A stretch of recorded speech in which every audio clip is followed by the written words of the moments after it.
देवता सब दूर से ही खड़े खड़े स्तुति कर रहे थे नरसिंह भगवान की। देवताओं ने विचार किया कि अब क्या किया जाए भैया। बोले लक्ष्मी जी को लेकर के आया जाए। लक्ष्मी जी को लेकर के आए, मना कर लाए लक्ष्मी जी को। भाई आपके प्राणनाथ हैं, स्वामी हैं, आपके आने से शायद प्रभु का क्रोध शांत हो जाए। लक्ष्मी जी को मना करके लेकर के आए, लेकिन लक्ष्मी जी आई तो सही, नरसिंह भगवान के रूप को देख करके चुपचाप वापस चली जाती है। ऐसा विचित्र रूप न कभी देखा था न सुना था। लक्ष्मी जी भी वापस चली जाती है।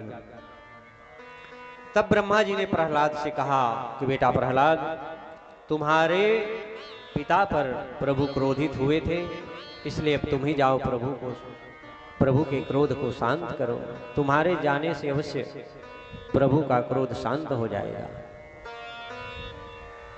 और फिर भक्त प्रहलाद जो है भगवान नरसिंह भगवान के सामने जाते हैं, और वो तो प्रहलाद जी तो जाते ही भगवान को साष्टांग प्रणाम करते हैं, दंडवत लेट जाते हैं भगवान के सामने जाकर के।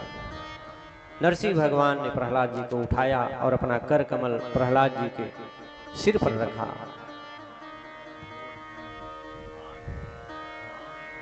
भगवान के कर कमलों का स्पर्श होते ही प्रेम गदगद हो गया न प्रहलाद जी के नेत्रों से प्रेमासुर छलकने लगे।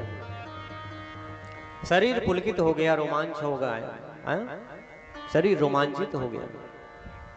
प्रहलाद जी गदगद हो गए और फिर गदगद वाणी से प्रहलाद जी ने बहुत सुंदर भगवान की स्तुति की है। ध्यान से सुनने की बात है। हाथ जोड़ करके प्रहलाद जी नरसिंह भगवान की स्तुति कर रहे हैं कि ब्रह्मादय सुरगणा मुनयोथ सिद्धा सत्वैकता नमतयो वचसा प्रवाह किन्नराधितुं पुरुगुणैरधुना पिपीप्रो किं तोष्टुमर्हति समे हरिरुग्रजाते।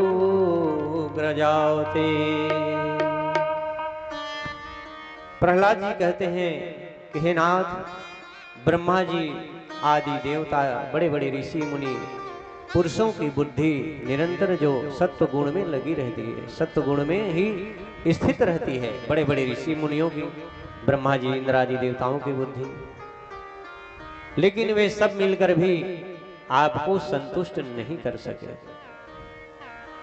वे सब मिलकर आपको संतुष्ट नहीं कर सके, फिर भला क्या मुझसे आप संतुष्ट हो सकते हैं? क्योंकि हे नाथ, मैं तो घोर असुर कुल में जन्म लिया हूं,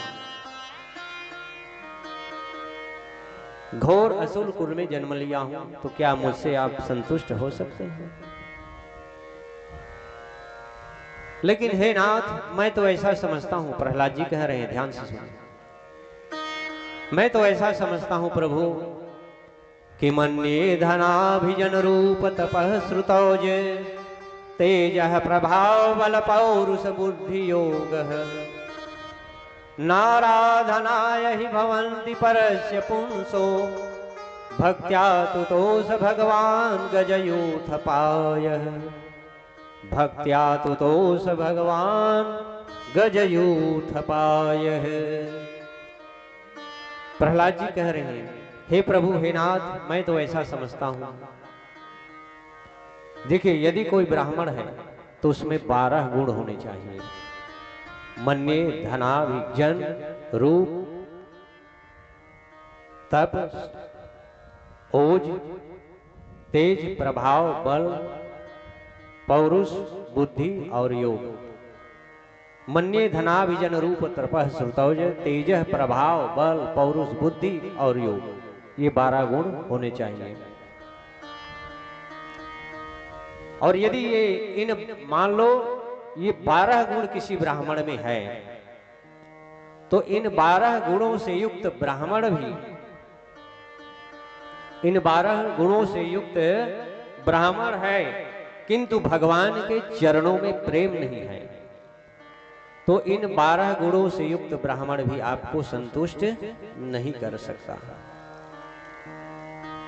जबकि एक चांडाल जिसने स्वपच कुल में जन्म लिया है, लेकिन उसने अपना मन वचन कर्म भगवान को समर्पित कर रखा है, भगवान के चरणों में अपना मन वचन कर्म समर्पित कर रखा है, तो वह भी आपको संतुष्ट कर सकता है। और ये बात बिल्कुल समझने की है, हाँ? क्योंकि कभी कभी श्रेष्ठ जन भी बड़प्पन का अभिमान करके और भगवान की भक्ति से ना वंचित रह जाते हैं।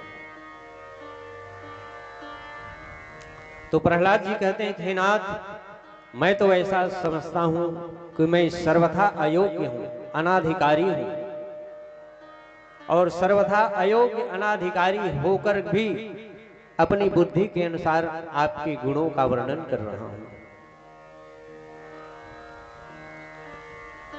क्योंकि आपके गुणगान करने की ऐसी महिमा है नाथ कि आपका गुणगान करने वाला जीव स्वयं ही पवित्र हो जाता है।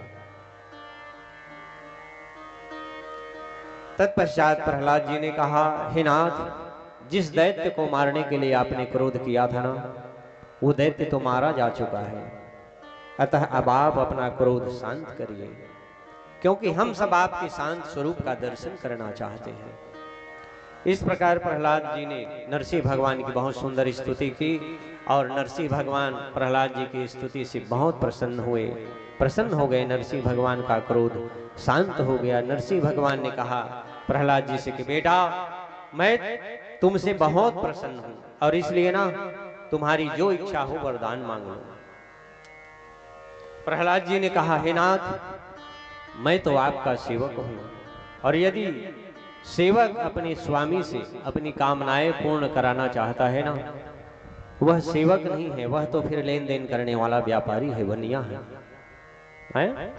फिर वह आपका सेवक कहां? वह तो लेन देन करने वाला बनिया हो गया।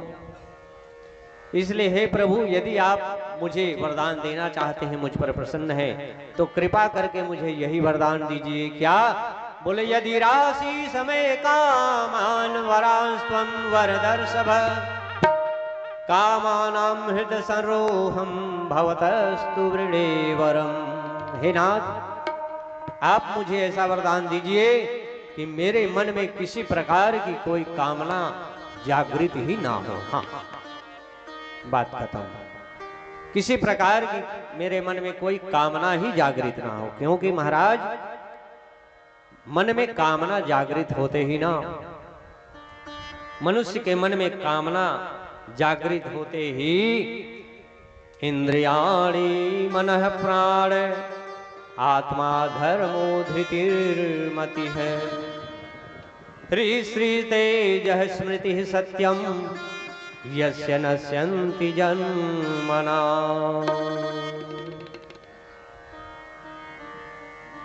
मनुष्य के मन में, हृदय में कामना जागृत होते ही ना, मनुष्य की 12 चीजें नष्ट हो जाती हैं। कौन कौन सी? बोले, इंद्रिय, मन, प्राण, बुद्धि, देह, धर्म, धैर्य, श्री, लज्जा, तेज, स्मृति और सत्य। ये 12 चीजें नष्ट हो जाती हैं मन में कामना के जागृत होते हैं। इसलिए प्रहलाद जी कहते हैं कि हे नाथ, आप मुझ पर ऐसी कृपा करें कि मेरे मन में किसी प्रकार की कोई कामना जागृत ही ना हो। और तत्पश्चात प्रहलाद जी ने कहा कि नमो भगवते तुभ्यं वासुदेवाय महात्मने, हरये अद्भुत सिंहाय ब्रह्मणे परमात्मने। प्रहलाद जी कहते हैं, नाथ, आप सबके हृदय में निवास करते हैं, आप सबके हृदय में निवास करने वाले और अद्भुत नरसिंह रूप धारण करने वाले आप भगवान श्री हरि को मेरा कोटि कोटि प्रणाम है, बार बार प्रणाम है। प्रहलाद जी की स्तुति को सुनकर भगवान बहुत प्रसन्न हुए, और प्रहलाद जी से भगवान कहते हैं कि हे पुत्र, तुम्हारे जैसा प्रेमी भक्त इस लोक की क्या, परलोक की भी किसी वस्तु की कामना नहीं रखता। फिर भी मेरी प्रसन्नता के लिए तुम केवल एक मनवंतर तक दैत्याधिपतियों के समस्त भोग स्वीकार करो, अर्थात अपने पिता के पद पर स्थित होकर के वेदवादी मुनियों की आज्ञा अनुसार अपने सारे कर्म करो। और फिर कहते हैं भगवान कि हे पुत्र, जिस कुल में तुम्हारा जैसा पुत्र जन्म लेता है ना, उस कुल की 21 पीढ़ियां तर जाती हैं। भगवान नरसिंह कह रहे हैं प्रहलाद से, बेटा जिस कुल में ना तुम्हारा जैसा पुत्र जन्म लेता है, उस कुल की 21 पीढ़ियां तर जाती है। 21 पीढ़ियां कैसे तरती है? 21 पीढ़ियां तो 7 पीढ़ी तो अपने स्वयं की तर जाती है, 7 पीढ़ी मामा पक्ष की, और 7 पीढ़ी ससुराल पक्ष की। ये 21 पीढ़ियां तर जाती है।